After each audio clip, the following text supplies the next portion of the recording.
প্রিয় দর্শক, এই হচ্ছে গ্রাম এবং গ্রামে যে দেখুন কীভাবে সূর্য অস্ত যাচ্ছে এই সময়তে। আর 1 ঘন্টা পরে হয়তো সন্ধে নেমে পড়বে।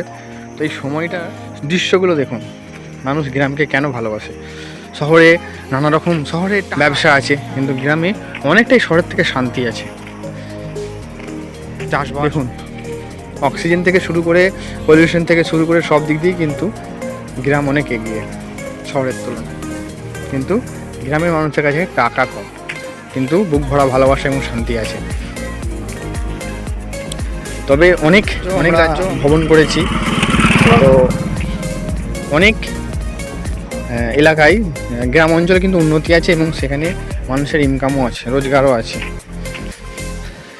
কেরালা, ব্যাঙ্গালোর, চেন্নাই, সাউথের দিকে অনেক স্টেটে কিন্তু এগ্রিকালচার যে চাষবাস সব কিছুই উন্নত আছে। এগুলো এখন আলু চাষ করেছে এবং দেখুন এই আলু বেরোচ্ছে, এই আলু গাছ উঠেছে, এটা এই আলু লাগানো হয়েছে। এই আলু চাষ হওয়ার পর ওইদিকে সর্ষে, হালকা হালকা সর্ষে হয়েছে এবং অনেক জায়গায় এতে আলু গাছ অনেকটা বড়ও হয়ে গেছে। যে যেমন সময় লাগিয়েছে, আবার কিন্তু এগুলো বড় হবে, আবার কম দামে বিক্রি হবে, সেইগুলো আবার স্টোরে যাবে, তারপরে আবার চড়া দামে বিক্রি হবে। আরেকটা জিনিস, গ্রামের মধ্যে এই লাইটগুলো কিন্তু খুবই কার্যকর। কেন, শহর অঞ্চলে যেমন লাইট থাকে বলে অতটা অসুবিধা হয় না, কিন্তু গ্রাম অঞ্চলে অনেকটাই অসুবিধা হয়, অন্ধকার হয়ে থাকে। মানুষ যদি কোনো সময় রাতে আসে তো সে তখন আসতে পারে না, সেই জন্য এই লাইটগুলো কিন্তু খুবই সুন্দর। এবং অনেক জায়গায় সোলার সিস্টেমও থাকে, ইলেকট্রিক সিস্টেমও থাকে। দেখুন জমিকে জমি আলু চাষ করেছে, কারণ আমাদের খানাকুল থানার মধ্যে এই চত্বরটাই বালি মাটি বেশি, তাই এই জায়গায় আলু ফলনটা খুব সুন্দর।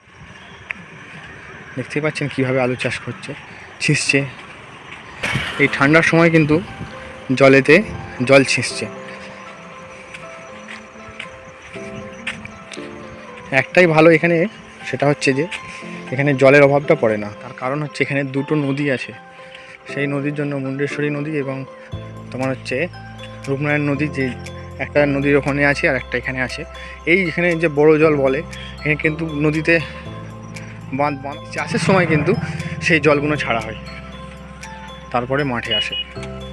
সেই কারণে এখানে জলের যে চাষের যে জল একটা যে চাষের জন্য একটা জীবন, মানুষের জন্য জীবন, জল ছাড়া তো কিছু হয় না। সেই জলের অভাবটা কিন্তু নদীর জন্য যেমন পোলের জন্য যেমন কষ্ট হয়, সেরকম কিন্তু নদীর জলে অনেক। তাই আমাদেরকে পজিটিভ ভাবতে হবে যে শুধু যে খাল বিল হলেই যে মানুষের যাতায়াতের সম্পর্ক বিচ্ছিন্ন হয়ে যায়, রাস্তাঘাট মানে মানুষের ঠিক সুবিধা হয় না। কিন্তু তার মধ্যে অনেক খাল বিলের জন্য অনেক চাষও, যেমন দেখতে পাচ্ছেন অনেক চাষ কিন্তু মানুষের কাজে লাগে। চাষের জল এখন মাঠকে মাঠ কাজে লাগছে। আর ওই হচ্ছে খাল, আর দেখছেন খালের ওপরে ব্রিজ করা আছে।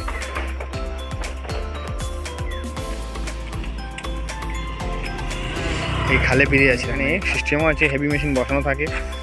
মাসিক চাঁদা দিয়ে সব জমিওয়ালারা কিন্তু জল পেয়ে যায়। তো এই খালের জন্য এই তাড়াতাড়ি অসুবিধে।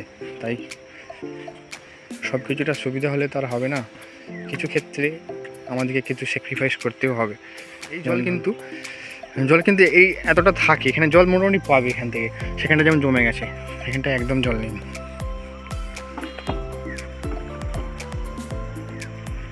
ঠিক আছে, সেখানটা জল জমে যায়, সেই জলটা কিন্তু জমিতে আবার পাইপ লাইনের মাধ্যমে পুরো জমি সেটা কিন্তু জমিতে জল পাইয়ে দেওয়া হচ্ছে। আর এই হচ্ছে আমাদের সাঁকো, এবং রাত্রিবেলা এই লাইট লাগিয়েছি যাতে মানুষের পাবলিকে যাওয়ার জন্য।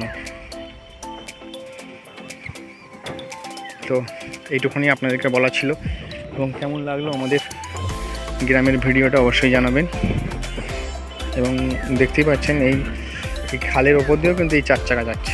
এখানে এখন অনেক মানুষেরই টাকা হয়েছে 4 চাকা নেবার, আগের তুলনায় যে মানুষ নিচ্ছে, সেই জন্য কিন্তু তাদের জন্য কষ্ট।